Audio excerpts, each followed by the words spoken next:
Siddharth mentality ఎలా ఉంటుంది, ఆ పర్సనాలిటీ ఎలా ఉంటుంది? ఓన్లీ కెమెరా ముందుకు వచ్చినప్పుడు లేదా ఇలా ఎవరన్నా ఇండస్ట్రీ పీపుల్ వచ్చినప్పుడే నేను హీరో లేదంటే నేను యాక్టర్ అన్నట్లు ఉంటారా, లేదంటే ఎప్పుడు కూడా అలానే ఉంటారా? ఐ థింక్ మొదటి సినిమా సక్సెస్ తర్వాత నాకు తెలుగులో నువ్వు వస్తానంటే వద్దంటానా అనే ఒక ఫస్ట్ నన్ను ఒక హీరోగా తెలుగు ప్రేక్షకుల ముందు తీసుకొచ్చిన సినిమా. అంతకుముందు బాయ్స్ అండ్ యువాలో ఒక ఫెమిలియారిటీ ఉంది, కొంతమంది ఏదో ఒక ఒపీనియన్ ఉంది. నువ్వు వస్తానంటే సినిమా తర్వాత నేను ఇంటర్వ్యూస్లో చెప్పాను, నేను స్క్రీన్లో ఎలా ఉన్నానో ఎలా కనబడుతున్నానో అదే నా పని. అది తప్ప నేను లైఫ్లో ఎలా ఉంటానో, ఏ కలర్ బట్టలు వేసుకుంటాను, నాకు నచ్చిన కలర్ ఏంటి, నేను ఎవరితో తిరుగుతాను, నేను ఎక్కడ ఉన్నాను, నేను ఏం చేస్తాను, అదంతా ఆడియన్స్కి తెలియకుండా ఉంటేనే బెటర్ ఏమో అని 20 years బ్యాక్ చెప్పాను. ఎందుకంటే నేను ఇక్కడ వాళ్ళ దగ్గర popularity as a human being తీసుకోవడానికి రాలేదు. నేను లవ్ యాజ్ అన్ యాక్టర్ సంపాదించుకోవడానికి వచ్చాను. ఆ లవ్ ఎలా వస్తుంది? ఒక రైటర్, ఒక డైరెక్టర్ నాకు ఒక క్యారెక్టర్ ఇస్తేనే అది జరుగుతుంది. మిగతాది నా పర్సనల్ క్యారెక్టర్. అది నేను తర్వాత మనం ఫుల్ లైఫ్ ఇదే డిస్కస్ చేస్తున్నాం. కొంతమందికి మీరు నచ్చలేదు కదా, కొంతమందికి మీరు నచ్చున్నారు. నేను ఈ పర్సనాలిటీని అమ్మడానికి రాలేదు. ఎందుకంటే నేను రియాలిటీ టీవీ కంటెస్టెంట్ కాదు. నేను అది నా ఓన్ పర్సనాలిటీని మీ దగ్గర క్రిటిక్ చేసుకోవడానికి నేను రాలేదు కదా. నేను ఓన్లీ ఒక పాత్రంలో యాక్టింగ్ చేయడానికి. ఆ యాక్టింగ్ మీకు నచ్చితే మీరు ఆ సినిమాని హిట్ చేస్తారు.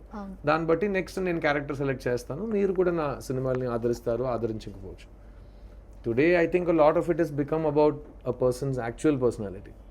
సో అందుకే నేను అన్న ఈ రోజు కూడా నా అదే మాట, ఒక సినిమా ఎలా తీశారు అని అడుగుతారు కదా.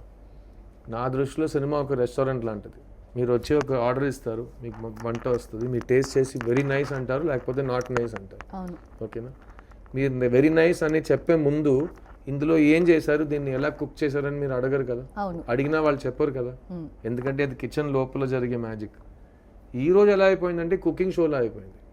ఇప్పుడు చెప్పండి, ఈ సినిమా మీరు ఎలా చేశారు, ఇందులో ఉప్పు ఎలా వేశారు, మూత ఎలా పెట్టారు, ఇందులో పోపు ఎలా చేశారు, అదంతా నేను మీకు చెప్పేస్తే మళ్ళీ మీరు ఆ స్క్రీన్ ని చూసి ఎలా మ్యాజిక్ లా చూస్తారు. So same mind set. నాకు సినిమా ఇస్ అ మ్యాజిక్. ఆ థియేటర్ లో కానీ సినిమా చూసినప్పుడు ఒక మ్యాజిక్ జరుగుతుంది కదా, అది ఆడియన్స్ ఎక్స్పీరియన్స్ చేస్తే గ్రేట్. ఎందుకంటే నేను కూడా ఐ ఎక్స్పీరియన్స్ దిస్. మనం ఒక రిలీజ్ ముందు ఎంత చెప్పినా either it will become hype or it will become less hype. So అందులో ఒక సేఫ్ జోనే లేదు. ఎందుకంటే మనం చేసిన పని గురించి మనం మాట్లాడవచ్చు, వాళ్ళకి రేపు మనం చేసిన పని నచ్చకపోతే మేము అబద్ధం చెప్పినట్టు అయిపోతుందా? లేదు కదా, వీ వర్క్డ్ హార్డ్ కదా. సో అదే మేము we're coming to interviews and saying. So I feel that right now audience also has lot of choice. Cinema is not the only choice. వాళ్ళ దగ్గర రియాలిటీ టీవీ ఉంది, ఇంటర్నెట్లో సోషల్ మీడియా ఉంది, ఇక్కడ రీల్సే కదా, అది తక్కువని ఒక షార్ట్ ఫామ్ లో మీకు ఇమీడియట్ గా ఒక డోపమైన్ ఎఫెక్ట్ వస్తుంది కదా. So it's a difficult time and different time. So ఈ రోజు సినిమాలో ఉండటమే I feel very lucky.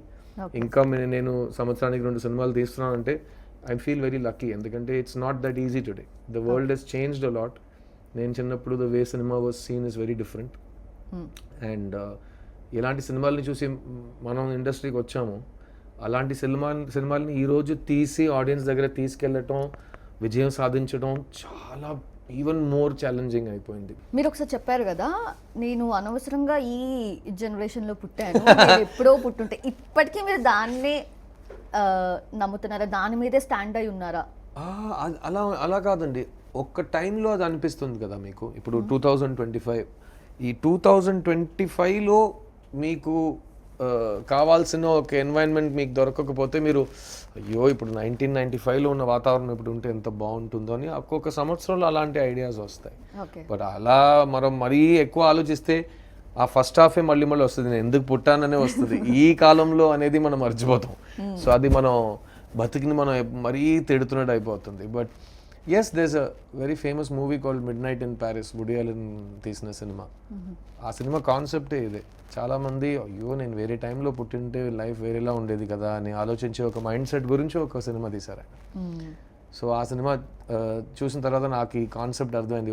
It's ఒక మెంటాలిటీ అది. మనం ఈ సంవత్సరంలో పుట్టకుండా వేరే సంవత్సరంలో పుట్టుంటే మన లైఫ్ కంప్లీట్లీ వేరేలా, అది ఒక ఫ్యాంటసీ.